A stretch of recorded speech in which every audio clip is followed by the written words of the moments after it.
Sanctions that have pushed their economy to the point of collapse should have made clear to Serbs that the threat of bombs falling on their Bosnian Serb brethren is serious.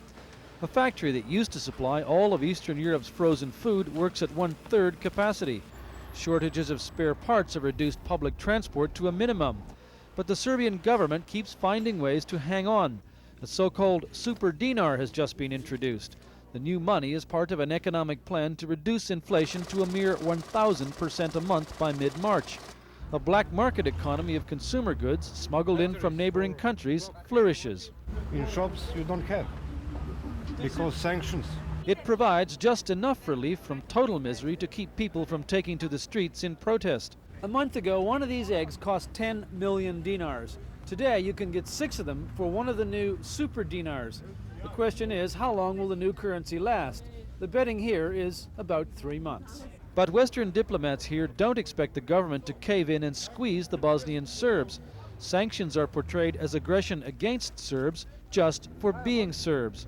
The persecution complex is reinforced when children sit in freezing classrooms because the UN sanctions have cut off natural gas supplies. Windows are broken, but it's very cold in here. The idea seems to be to keep hanging on and hope that a peaceful solution will be found to end the misery of sanctions. Alan Pizzi, CBS News, Belgrade.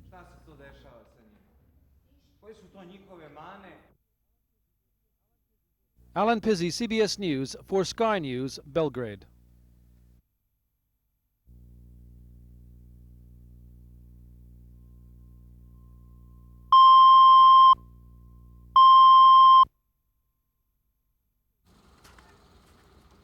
Tanks and other heavy weapons that had besieged Sarajevo for 22 months abandoned their murderous vantage points today.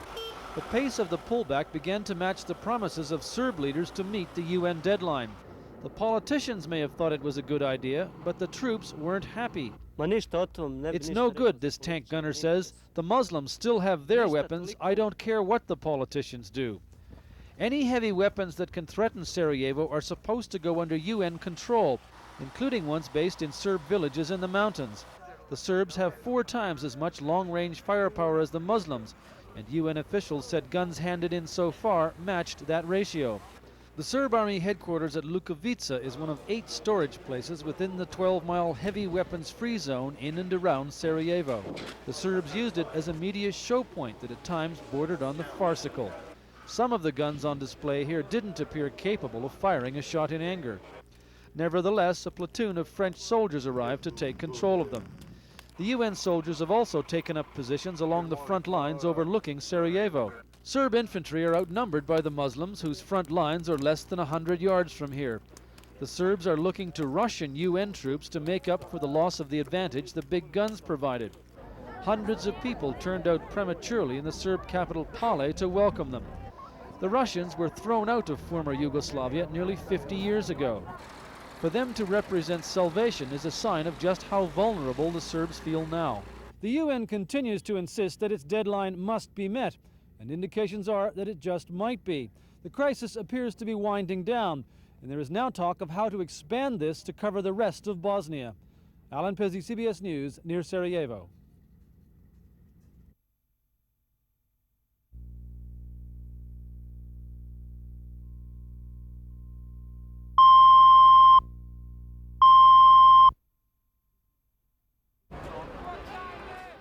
The Serbs despise the UN for what is happening to them, but when the blue berets came in on the heads of Russians, they were welcomed like liberators.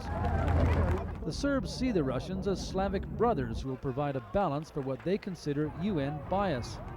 Such is the Serbs' desperation for friends that they ignored the fact that the Russians are really here to help enforce UN resolutions and the NATO ultimatum to surrender the big guns that provide Serb military superiority.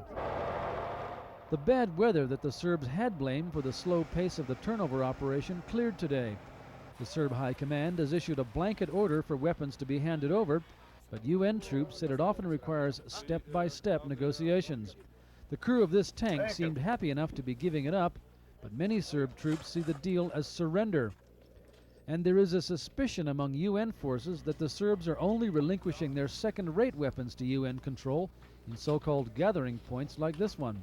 This artillery piece was useless thanks to a round jammed in the breech.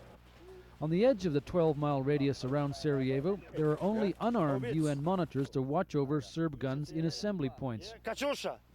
1, 2.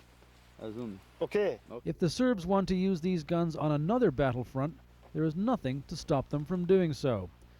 NATO planes continue to make it clear that they are ready as soon as the deadline expires, but few here believe airstrikes will happen now. It was the threat of real force by NATO that finally convinced the Serbs to hand over their heavy weapons. If it succeeds, the deaths of the 68 people in the Sarajevo market that convinced the West to issue its ultimatum will not have been in vain. Alan Pizzi, CBS News, Mokro.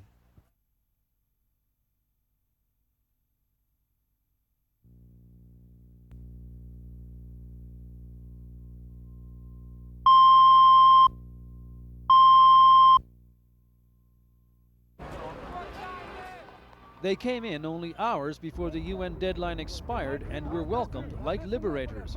Russian troops are seen here as the only good thing that has happened to Serbs since the UN got involved. Russia's opposition to airstrikes and the fact that, like the Serbs, they are Slavs makes them friends even though they wear the blue UN beret. Improved weather speeded up the handover of long-range weapons, although the Serbs conceded that not every big gun is under UN control tonight. There is also suspicion that the Serbs are giving up their second-string weapons to the UN and moving the best ones elsewhere. This artillery piece, for example, came to a French control point with a shell jammed in the breech. In an assembly area on the edge of the 12-mile weapons exclusion zone around Sarajevo, unarmed UN observers can monitor but not control heavy weapons. Katyusha. 1, 2. Okay. The Serbs generally consider the UN to be the enemy. Tonight's deadline may have passed peacefully, but the Serbs must also be aware that the Russians are here to help reinforce the point that cooperation must continue. The Russians will probably be deployed tomorrow. If their presence has the desired effect of calming Serb fears, the chances of the demilitarization plan succeeding will be greatly enhanced. Alan Pizzi, CBS News, Pale.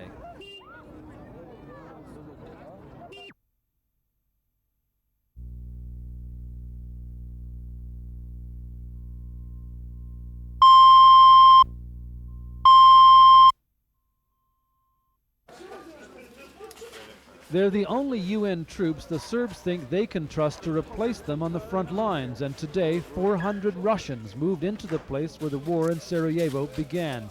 Their new base is a former police barracks. The Serbs consider the Russians allies, but the Russian commander had some bad news for them. Major General Nikolai Stashikov said he had briefed his officers not to favor any side, to be neutral peacekeepers. The suburb of Grbavica, where the Russians will work, has seen some of the most vicious fighting of the war here. Milka Marinkovic and her neighbors said they shoveled snow even when the fighting raged. But this is the way she'd like it. I'm not afraid of bombardment anymore, she says. Frontline weapons are still being handed in, and no one is sure how many more are left. These Serb troops still haven't pulled out 6 artillery pieces aimed at Sarajevo. A UN observer said the Serbs had handed in what they claimed were the firing pins, but no one could be sure. Least of all, the pilots in the planes that crisscrossed the city all day. But the emphasis is no longer on threats. A senior UN official said the changeover on the front lines of Sarajevo to UN control was going relatively smoothly, and he was cautiously optimistic that it would continue that way. And the Bosnian Serb leadership is already talking of the next phase. If this model works in Sarajevo, then it should be implemented throughout Bosnia and Herzegovina. The Serbs will insist, of course, that the Russians be part of it, because no matter what anyone else thinks, the Serbs see them as the only bodyguards they have now. Alan Pizzi, CBS News, Grbavica.